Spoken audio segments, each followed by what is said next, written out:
Então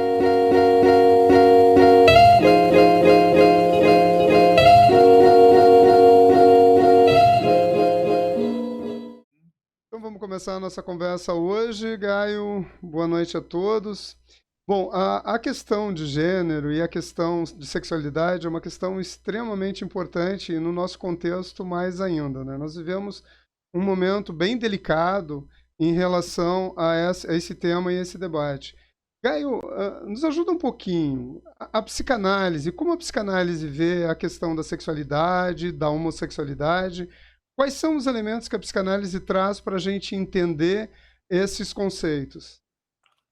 Bom, eu acho que a psicanálise trouxe uma contribuição já lá no tempo de Freud, é, inovadora, né, desconstrutora de preconceitos, né, porque o Freud já lá nos 3 ensaios sobre sexualidade ele traz a questão de desconstruir o que a gente tradicionalmente imaginava como algo ligado ao patológico, né, como isso ficou muito ligado ao patológico. Agora, trouxe algumas coisas que ficaram meio ambíguas por causa da linguagem, talvez até das traduções, quando ele falava em inversão, e quando se pega alguns elementos ali do normativo, né? Então, isso trouxe problemas e má interpretações, né? Por um bom tempo. Até hoje, muita gente não tem claro. Mas o que é importante que ele deixou claro? Ele tirou do patológico, mas não tirou do perverso. Mas aí é que as pessoas têm que entender que nem sempre o perverso é patológico, porque tudo que desvia, digamos, da norma do biológico, do sexual, do reprodutivo, é uma perversão disso, né? Então, por exemplo, o próprio sexo oral é fora do reprodutivo, mas não é patológico, né? E acho que é importante a gente lembrar o caso clássico dele sobre o homossexualismo feminino, no qual ele não tomou a paciente como alguém que precisasse ser tratada. Então, eu acho que, nesse sentido, Freud trouxe uma grande contribuição, inclusive porque ele dizia que a criança era um perverso polimorfo, né? Que na infância todas as pulsões estavam soltas, né? E, claro, aí com o processo de identificação, com a descida da elaboração edípica, a identificação vai, digamos, trazer uma tendência a uma escolha, né? Claro que isso é discutível, porque tem pessoas que seguem bissexuais ao longo da vida, hoje a gente sabe disso, né? A adolescência é muito bissexual, né? E ele teve uma discussão que foi muito interessante, que eu acho que ela é rica até hoje, porque o Fliess, que era das figuras que ele debatia, e era até uma troca, né, que funcionava como supervisão, o Fliess via muito a bissexualidade como algo do campo biológico, né, de a gente vir de um homem e de uma mulher, né, e o Freud não, ele trouxe a visão da subjetividade que passa por isso, pelo processo de identificação, né. E Então, talvez, isso né, é bem Gaio? interessante. E talvez, Gaio, para a gente também, a gente não pode perder de vista a questão cultural e histórica, né? Porque se nós nos reportarmos, por exemplo, a Roma, essa discussão não estaria existindo, né? Não, bem lembrado. A gente pode voltar, inclusive, à Grécia, né? Na cultura greco-romana, né? Na história da sexualidade, quando o Foucault fala da erótica grega, a gente sabe que era o normal, aliás, o normal no sentido de norma, né? De estatístico, era ter o amante, né? Ter os homens sábios tinham os seus amantes, né? O quanto tudo isso está ligado a uma cultura, né? A um contexto, né? A um A contexto. linguagem, aquilo que a gente entende como masculino e feminino, que passa pela linguagem, pelo significante, né? O Lacan traz uma contribuição interessante que está no seminário 11, se não me engano, que é sobre a questão da atividade e passividade. Que isso é uma coisa que eu sempre brinco, né? Esse conflito que até hoje existe no meio gay, LGBT, né? Quem é ativo, quem é passivo, a culpa era dos gregos, né?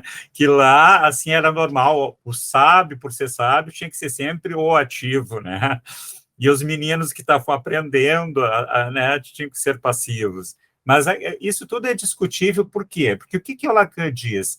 ele diz que a atividade e passividade não tem essa conexão com masculino e feminino. Isso é da cultura, é uma incompreensão. Isso tem a ver do quê? Do circuito pulsional, da pulsão, né? Nas relações, a gente é ativo e passivo. Tu olha e é olhado, tu te faz olhar. O bebê já faz isso para se constituir, né, para o narcisismo primário. Isso é fundamental, essa pulsão de atividade, passividade intercambiada. Não é uma coisa que é só do masculino ou só do feminino, né? Então, eu acho que essas são as grandes contribuições já que a gente pensa em relação do Freud e Lacan, para depois chegar, em seguida a gente vai falar, né, numa visão diferenciada hoje, né, sem preconceitos, né, na qual existe a teoria queer, né, que traz a questão de matizes, né. Caio, tu me lembrou agora de uma cena em que eu estava dando aula, né, como professor, e os meninos estavam fazendo essa atribuição de valor entre passivo e ativo, né? E aí os meninos fazendo essa conversa como se depreciasse a posição entre ativo e passivo, certo? Ou seja, Existe. valorando, né? E aí eu disse para ele, para os meninos, vamos analisar agora a linguagem, né? O conceito. O que é o conceito homossexual? São duas pessoas que têm uma relação do mesmo sexo. Ponto. Isso. Não existe papel. Então vocês precisam entender que a homossexualidade é isso. Os papéis atribuídos dependem do desejo, do prazer, do gosto. Isso não inexiste na própria linguagem, essa criação. Mas essa criação como preconceito e como forma de atribuir valor e lugar é uma coisa que vem posterior, inclusive, ao próprio conceito, né? Claro, tu sabe que foi interessante tu trazer esse exemplo, porque o Freud já desconstruía isso na época dele também. Ele dizia que a relação entre dois homens sempre era homossexual, né? Não necessariamente homoerótica, né? Porque tem uma diferença. Os homens se dão muito bem, têm uma libido, têm uma energia, mas não quer dizer que tem que ir para a cama, né? Não quer dizer que tem teatro. E aí eu acho que a gente agora pode contribuir com uma coisinha que eu acho importantíssimo, Gaio, na questão da abordagem freudiana. Freud era um naturalista, sexualidade para ele é um conceito amplo, né? Essa redução sexual a genital que o Ocidente faz hoje é uma forma, inclusive, da gente não entender a própria visão freudiana sobre o tema, né? Perfeito, isso é muito interessante, porque isso nos ajuda a pensar aquilo que ele falava em relação à psiconeurose, né? A psiconeurose sempre tem algo de um conflito sexual, né? Isso está presente em toda a nossa questão de estruturação, que não tem nada a ver com atos somente, né? Ele diz muito mais, isso diz de identificação, da relação com o pai, com a mãe, com o Édipo, e toda uma série de conceitos que fazem parte da psicanálise, né? Impossível de se dissociar do sujeito, né? Impossível da gente fazer essa dissociação, né? Ele vai estar presente onde o sujeito estiver, né? Em seguida, a gente vai, depois, no nosso segundo programa, retomar um pouco isso para falar em outras coisas. Sim, sem sombra de dúvida. Gaio, uma outra questão, assim, e Lacan, Gaio? Como Lacan aborda um pouco essa questão? Olha, o que eu entendo de Lacan nesse sentido é que tem uma anuência ao que o Freud trouxe, né? E tem essa desconstrução do ativo e passivo que eu já falei. Agora, tem uma questão polêmica que é em relação à transexualidade, né? E isso a gente pode, então, já tratar agora, né? E depois a gente retoma quando vamos falar de um filme no outro programa, que é uma coisa que ainda é polêmica até hoje, né? Claro que o Lacan não tinha preconceito nenhum, né? Eu não lembro o nome do auxiliar dele, que anotava lá todos os seminários, enfim, era um nome famoso, agora não me ocorre, era gay, né? E ele tinha uma rede toda, né? Ele não era nada preconceituoso. Então, eu acho que ele anui a tudo que o Freud já trazia, que era de desconstruir preconceitos, de não trazer no campo do patológico. Porém, quando entra na questão da transexualidade, aí sim tem coisas que ficam um pouco confusas até hoje. Por quê? Porque aí o que acontece? O Lacan, ele pegou um trabalho que é de um psicanalista chamado Stoller, que ele tratou, que ele pesquisou e tratou, escutou crianças numa fase bem precoce, que já denotavam algo de transexual, né? Então, o Lacan trouxe essa questão aí, fazendo uma linkagem com a questão da forclusão do nome do pai, né? De que, no sentido de que a identificação se consolida a partir da descida do Édipo, enfim. Mas aí começou a ficar observado que hoje existe, sim, o próprio Lacan se deu conta que existia uma identificação precoce, sim, com a mãe, né? Já nessa coisa transexual, né? Masculina, principalmente. E óbvio que isso é análogo com o feminino, mas aqui, no caso, o Lacan fala mais da transexualidade masculina.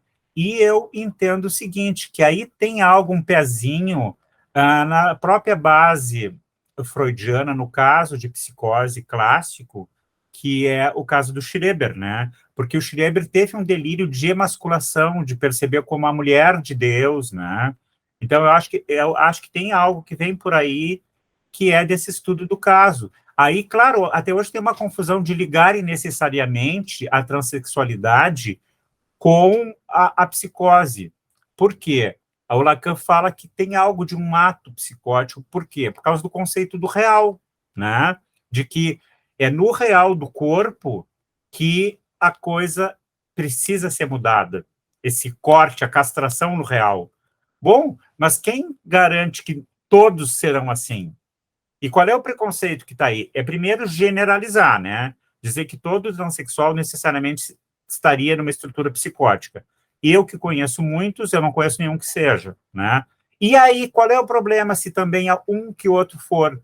Porque aí é uma outra questão, né? É uma questão que é de como se deu a entrada ou não do pai, da mãe, né? E esse corte no real para ajustar justamente a estrutura que é imaginária, simbólica e real, é um direito e pode ser estruturante. Eu acredito que para a maioria pelo menos os que eu conheço, sim. Porém, claro, vamos abrir um parêntese. Essa discussão é importante, por quê? Porque tem que ter cuidado, né? Tem fases da vida que são extremamente polêmicas de experimentação com a própria adolescência, né? Em que há uma oscilação com a questão de gênero, orientação. Então, talvez o bom senso seja que se escute, que se prepare, né? Eu acho que sim. Eu tenho uma amiga que ela custou a passar pelo grupo aquele lá que existia no Hospital de Clínicas, né? Ela só conseguiu ser depois aprovada depois que ela participou de vários grupos e que ela começou a ouvir outros, aí ela fez e foi tranquilo. Acho que tudo tem que ter uma preparação, né? Inclusive, como tem uma preparação que eu venho trabalhando, que é para fazer a cirurgia de redução de estômago, né? Acho que esses cortes no real sempre são porrada, então requer, mas não tu já sair rotulando, catalogando, né? Claro, Gaio. Assim, tu tocaste num assunto, Gaio, que eu acho que nessa introdução sobre o tema, eu acho que seria importante não deixarmos passar a questão do preconceito. Mas eu queria enfocar um pouquinho, Gaio, porque me chamou muito a atenção, porque quando a gente começa a ler, né, a gente começa a ver um pouco, a entrar um pouco nos movimentos, a gente começa a entender um pouco das dinâmicas.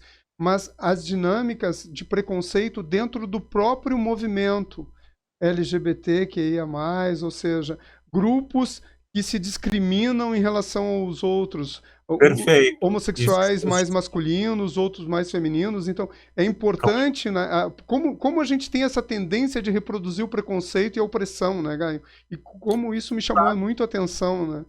Isso existe, sim. Por exemplo, por um bom tempo, era comum a gente ver insinuações e deboche com os bissexuais, como se necessariamente o bissexual fosse um enrustido, né? Vamos pensar que o enrustido é aquele que escamoteia da sua prática sexual, né?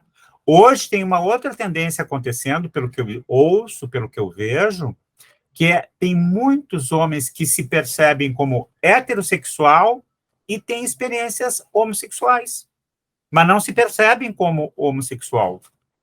Qual é o problema? Aí é a diferença, né? Bom, eu acho que em seguida a gente já pode avisar que isso a gente vai aprofundar mais no nosso próximo programa, né? Sem dúvida, mas Gaio, eu não posso deixar de te fazer essa pergunta agora, essa pergunta para fechar, Gaio. Porque isso me lembrou de algumas pessoas, tá? Então, assim, acho que é importante a gente contextualizar. Eu estaria cometendo um erro muito grave de dizer que o enrustido, quando isso é muito intenso e muito incômodo, eu reajo com agressividade em relação aos homossexuais, às lésbicas. Isso faz sentido? Isso acho que faz sentido e é bem interessante. E eu sempre venho discutindo uma questão assim do conceito de fobia.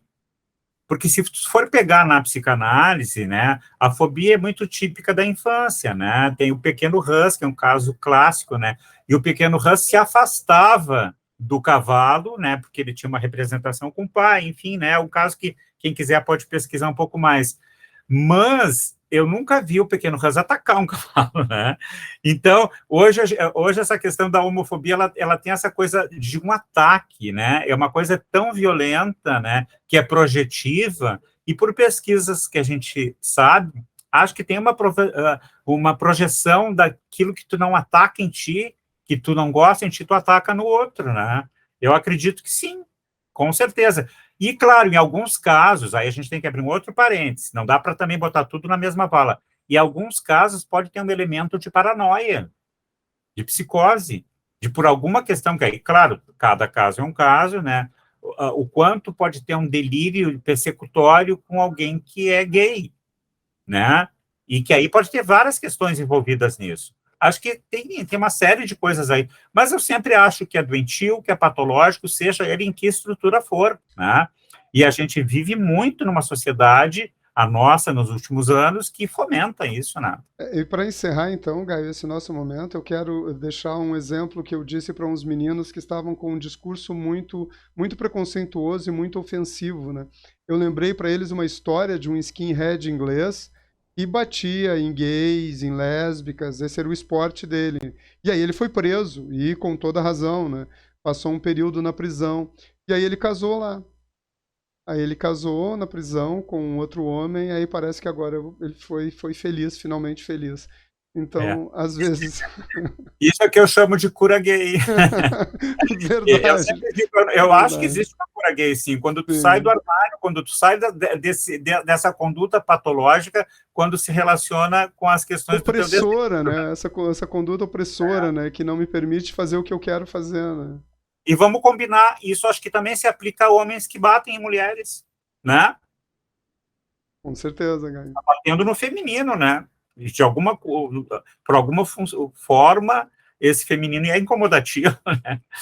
Fantástico, Gaio. Essa percepção é sensacional. Acho que esse nosso primeiro encontro, que nós estamos trabalhando essa questão da temática de gênero, de preconceitos, né? Eu só faço um merchandising, então, que aí vai ficar o link, né? De que no meu romance em e-book, O Muro do Mosteiro e Além, que é um romance homoerótico, né? Tem anexos que trazem esta pesquisa da psicanálise em relação à homossexualidade, né? Tá bem? Então, até o próximo encontro. Tu fez um trabalho científico, então, Gaio? E um tanto criativo, bem mais, né? Mas tem elementos que são, sim, que dá para pensar que estão no campo da ciência psicanalítica. Vai subsidiar, então. Quem lê vai ter subsídio, Acho então. que sim. Fantástico, fantástico.